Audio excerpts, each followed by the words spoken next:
이승만 교수님께서 헬스 시스템의 팔러스테이트와 리퍼블릭 오브 코리아라는 주제로 발표를 해주시도록 하겠습니다.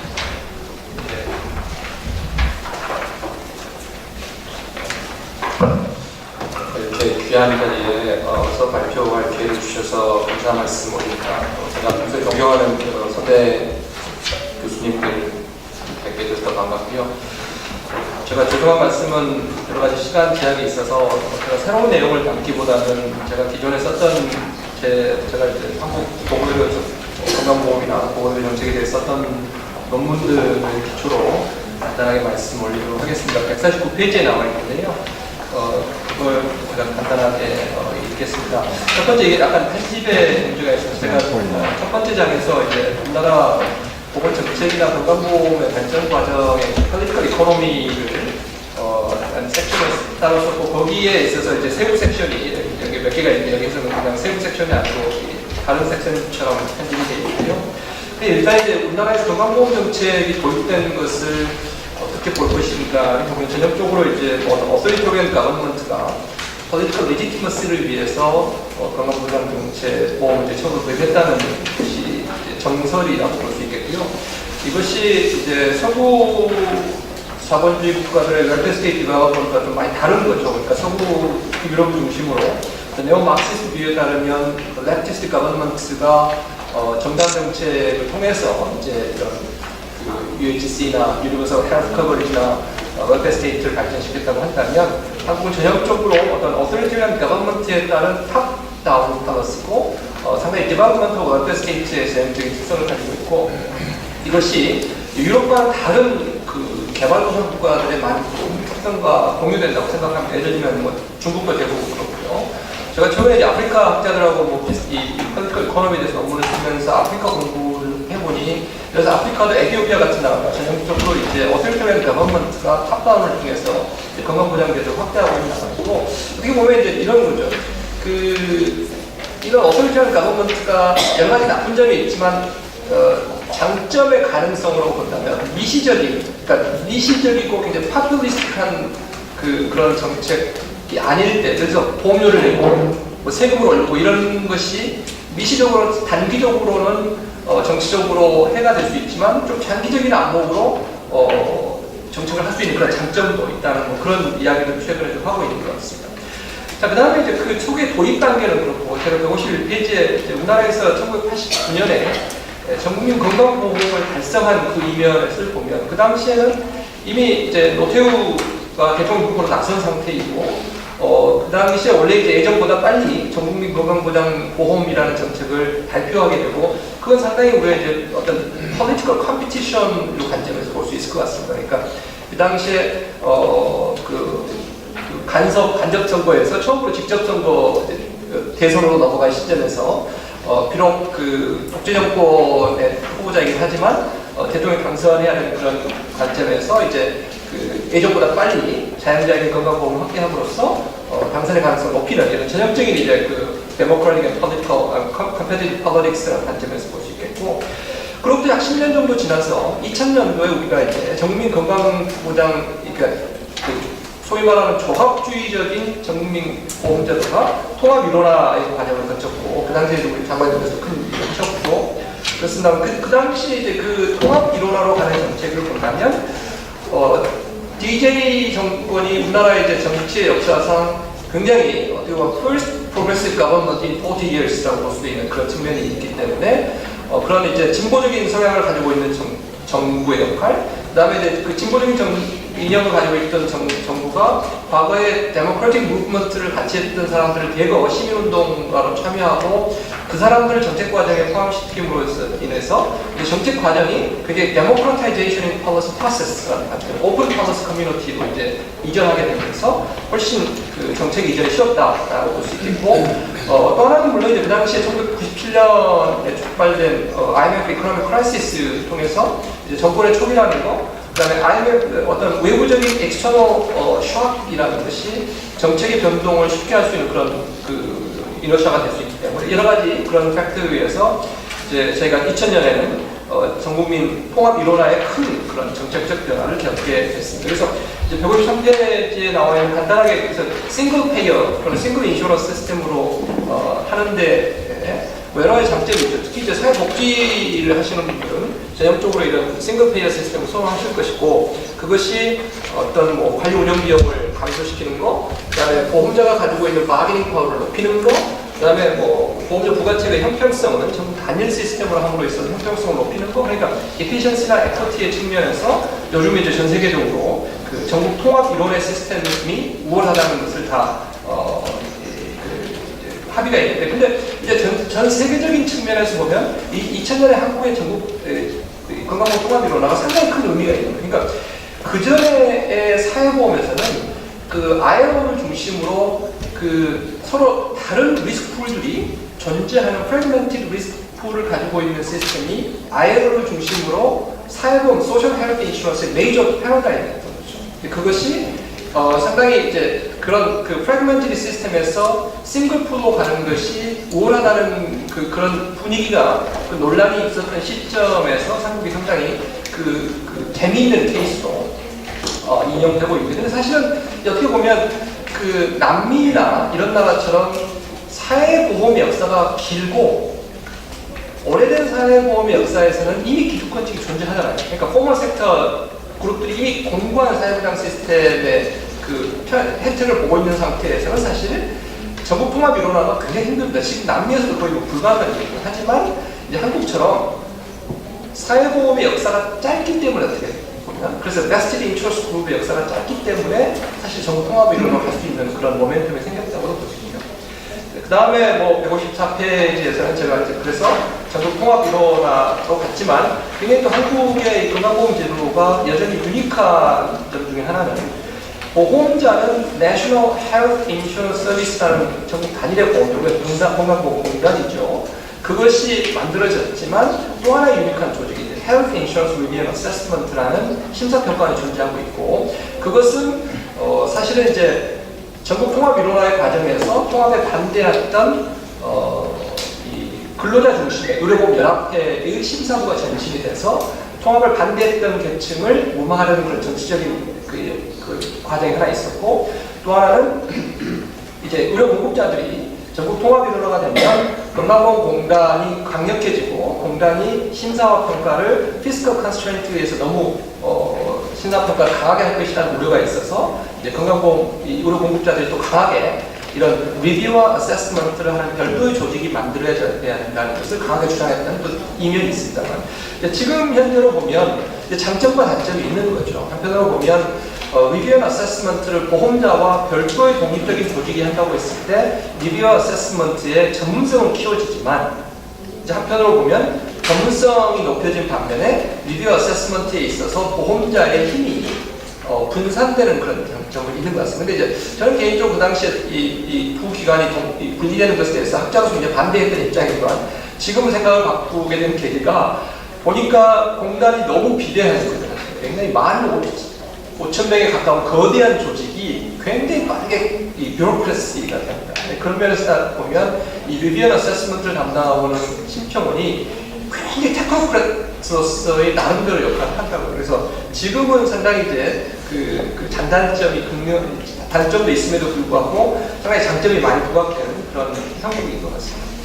그 다음 페이지에서는 이제 policy making에 대해서 간단히 말씀을 드렸는데, 아까 말씀드렸듯이 이제 통합되는 과정에서 그런 시빅 그룹이 본격적으로 개입하기 시작했던 것이 우리나라 이제 governance, policy making의 governance를 상당히 확대한 측면이 있었고, 지금 현재 이제 policy making의 주요한 축은 소위 말하는 건강보험 정책 심의위원회라는 건정심이라는 조직이 있고요. 이런 그 서부에 따르면 약간 트라이파타이트 커미처 비슷합니다. 그러니까 페이어 그룹의 8명, 그 다음에 이제 프로바이더 그룹의 8명, 그 다음에 이제 퍼블릭 인트러스트를 대표하는 8명의 대표들이 모여서 필요에 따라서 보팅을 하는 이런 구조인데, 물론 장점도 있고 단점도 있고, 하지만 상당히 지금 이런 그런 제도 유니크하게 전반적인 급여의 추정 부사결정에 대해서 이 건정심에서 의사결정을 구조가 있고, 물론 이제 때에 따라서 계속 공급자 단체가 반대를 하고, 뭐 지금도 다시 이제 가끔씩 의협이 빠져나가고, 의협이 빠져나가면 달래기 위해서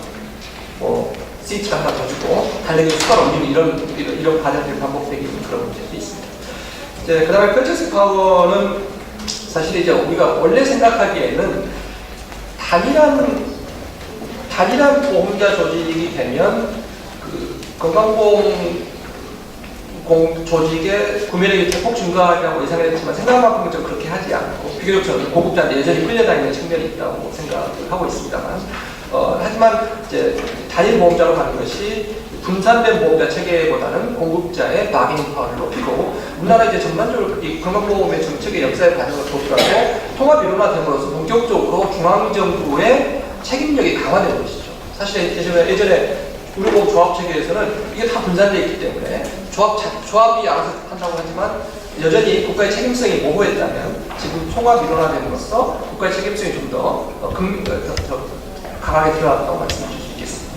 그리고 16페이지는 이제 우리가 다 많은 관심을 가지고 노력하고 문제인데요. 아시다시피 여러 가지 인구 구조가 바뀌고 또는 female labor participation이 증가하고 저는 또 하나 이제 에디튜드도 중요한 것 같아요. 주변에서 보면 단순히 원원의 레버 파티시페이션이 증가하는 차원만의 문제가 아니라 요즘 일을 안 하시는 여성이나 그 어덜 차일드로 어떤 사람 얼마나 많은 한국 사람이 내가 내 부모를 부양해야 된다고 생각하면 안 하는 거죠. 그러니까 attitude for care provision에 대한 생각이 바뀌는 것이죠. 그래서 제가 이제 후진부 일을 많이 하면서 아시아 국가에 가서 그 이 롱텀 케어나 이런 문제를 하면 여전히 많은 후진 사람들이 우리는 패밀리 밸류 가지고 있어서 우리가 가족이 한다고 말씀을 많이 하는데 이제 한국의 경우는 보면 그것이 굉장히 많이 바뀌죠. 그 에디튜드라는 것이. 그래서 이제 장기 요양보험을 도입했고 그 배경이 여전히 DJ 정부와 노무현 정부의 큰 역할을 했고 아시겠지만 이제 정권이 바뀌면서 그 MB 정권에서 초기에 우리가 이 장기 요양보험 정책 보험이 수년 되는 거 아니지 않냐는 걱정을 했지만 이제 굉장히 국민적인 관심이 많았고 그래서 예정대로 이제 장기요양보험 2018년에 도입했습니다. 펀딩보험 이미 뭐 대충 아실 거니까 그냥 대충 넘어가게 되죠. 오늘 차이점은 유럽의 국가를 보면 이런 장기요양보험이라는 것이 반드시 에이징하고에 국한되지 않고 하나의 디스빌리티. 그러니까 뭐 롱텀 케어라는 것이 어르신들도 필요하지만 그 젊은 사람들 디스빌리티가 있으면 필요한 거죠. 하지만 이제 한국이나 일본은 이 롱텀 케어 인슈런스라는 것이 이 파퓰레이션 에이징과 관련돼서 굉장히 큰 도입됐다는 것을 말씀드리고 싶습니다. 또 하나의 차이점은 유러피안 특히 이제 독일 같은 나라는 캐시 베네핏이 있는데 그래서 대상자가 서비스 인 카인드와 캐시 베네핏 중에 선택을 할 수 있는 반면에 이제 일본과 한국은 이 캐시 베네핏, 일본은 뭐 원천적으로 불가능하고 한국 역시 캐시 베네핏이 아주 특정한 경우에만 이제 허용을 하기 때문에 과연 앞으로 우리가 장기적으로 캐시 베네핏 역할을 어떻게 할 것인가에 대해서는 고민이 필요한 지점이고요. 저는 뭐 개인적으로 경제학자이기 때문에 캐시 베네핏 상당히 좀 관심을 가질 필요가 있다고 저는 생각하는 입장인데 좀 더 두고 봐야 할 것 같습니다. 뭐 챌린지로서는 가장 큰 챌린지는 이제 현재 건강보험과 장기요양보험과의 연결이 안 되어 있다는 것이고 이걸 하는 거 보면 어떤 제도가 가지고 역사성이 있는 그러니까 장기요양보험이 도입되기 전에는 건강보험 제도밖에 없었기 때문에 정부에서 의도적으로 요양병원을 만들고 요양이 필요한 사람을 급성기 병원에서 요양병원으로 디스차지를 시켰던 거죠. 그래서 이미 상당히 오랜 시간 동안에 건강보험 체계에서 요양보험이 요양을 제공했던 거예요. 그러다가 그런 역사성이 오래되다 보니 장기요양이 도입된 이후에도 요양병원에 계시던 분들이 요양원으로 옮기려고 하시지 않는 거죠. 또 하나 역설적으로 지금의 요양기관은 메이크업 커패시티가 너무 없어요. 아시겠지만 registered nurse도 아닙니다. 거기 그 개설 미니멈 요건이. 그렇다 보니까 오히려 역설적으로 어르신들이 요양병원을 떠나는 순간 메디컬 케어를 전혀 받을 수 없다는 그 우려가 있기 때문에 안 들어가시네요. 그래서 우리가 요양보험이 도입됐음에도 불구하고 여전히 굉장히 많은 분들이 요양병원에 머물러 계시기 때문에 우리가 원래 요양보험을 도입하면서 기대했던 정책 효과를 여전히 발휘하지 못하고 있다고 생각하겠습니다. 마지막으로 이제 미래 챌린지에 대해서 말씀을 드리면 가장 큰 우리 한국 건강보험 제도가 가지고 있는 가장 많은 장점이 있음에도 불구하고 가장 큰 단점이 뭔가라고 묻는다면 사실 보장성이 약한 거예요. 그러니까 전체 국민 의료비 중에서 본인부담금이 30%, 40%. 그러니까 굉장히 우리가 한국 건강보험 제도가 장점이 많지만 이 이렇게 재정적인 위험으로부터 프로텍트 못하고 있다는 말이 나오는 순간 사실 할 말이 없거든요. 여러분 뭐 자동차 보험 가입하셨는데 사고가 발생했을 때 30%를 본인이 냈다고 하면 그게 보험이 아니죠. 그래서 이제 그게 가장 큰 문제고, 지금 현재 정부가 특히 역점 사업을 하고 있지만 과거에 굉장히 오랫동안 정부들이 이제 관심 큰 역점 사업이긴 했으나 굉장히 미비한 상황이죠. 그런데 이것은 이제 단순히 정부가 급여만 높인다고 되는 게 아니고 사실은 공급자의 행위와 관련이 있어요. 공급자들이 뭐 90% 이상이 민간이다 보니, 그 다음에 그 공급자들이 행위별 수까지라는 진료비 지급을 받다 보니 공급자들이 끊임없이 죄송합니다, 그냥 상당히 강한 정도로 유인 수요를 유발하고 있는 거죠. 사실 1인당 국민 1인당 의원 방문인 수가 15회인데 여러분 후진국에 가시면은요 0몇 회예요. 이건 너무 많은 거예요. 사실 이건 인듀스 디맨드지 우리가 역세서 좋은 게 아니에요. 랭크 오브 스테이도 OECD가 2위. 그러다 보니 이제 파이낸셜 서스테이너빌리티가 159페이지에 있는 파이낸셜 서스테이너빌리티가 문제가 됩니다. 다시 말해서 우리가 보장성은 약한데 전체 의료비의 증가 속도를 보면 우리가 7년 하고 세계 2위로 빠르게 증가하고 있어요. 그 앞으로 이제 노령화 추세까지 고려하면 우리나라 이 건강보험제도가 과연 서스테이너블 할 것인가 이제 우려를 할 수밖에 없는 거고, 한국은 교과서적으로 클리어합니다. 첫째, 보험료 올려야죠. 보험료를 올릴 의지가 저는 정부가 있어야 된다고 생각하고요. 또 하나는 우리가 이게 건강보험이 무엇인가에 대한 정의인데요. 저는 이제 아시아개발은행에서도 제가 헬스 디렉터를 일을 했고 후진국이 좀 많이 하면서 지금 이제 전 세계적으로 이 건강보험에 대한 데피니션이, 우리는 건강보험하고 보험료를 생각하지만 전 세계적인 건강보험의 데피니션은 보험료가 더 이상 아닙니다. 그러니까 보험료일 수도 있고 건강보험이라는 표현을 하더라도 그건 보험료일 수도 있고 국고일 수도 있어요. 그래서 저는 앞으로 우리가 레이버 마켓의 인포메이터도 굉장히 높고 population aging에 따라서 포스트 리타이먼트 라이프가 갈수록 길어지는데 포멀 레이버 마켓에 근거해서 보험료를 차지하는 이런 시스템을 저는 서스테이너블 하지 않다고 생각합니다. 전 세계적으로도. 그래서 모든 인컴에 대해서 부과하는 제가 가는 거고, 장기적으로 우리도 뭐 사회보장세랄지 통합적인 어떤 큰 재원에 대해서 고민을 하고 그것의 일부를 헬스 파이낸스에 엘로케이트 할 필요가 있는 거죠. 그래서 보험료에만 의존하는 시스템은, 포멀 레이버 마켓에만 의존하는 시스템은 굉장히 어려울 수도 있고, 특히 이것이 이제 전 세계적으로 남미랄지 구동구권 국가에서는 이 워낙 텍스 이베이전도 많고 포멀 섹터 레이버 마켓과 인포멀리티 문제가 워낙 커서 이런 포멀 섹터에만 부과하는 보험료에 대해서 부정적인 기여가 갈수록 커지고 있고요.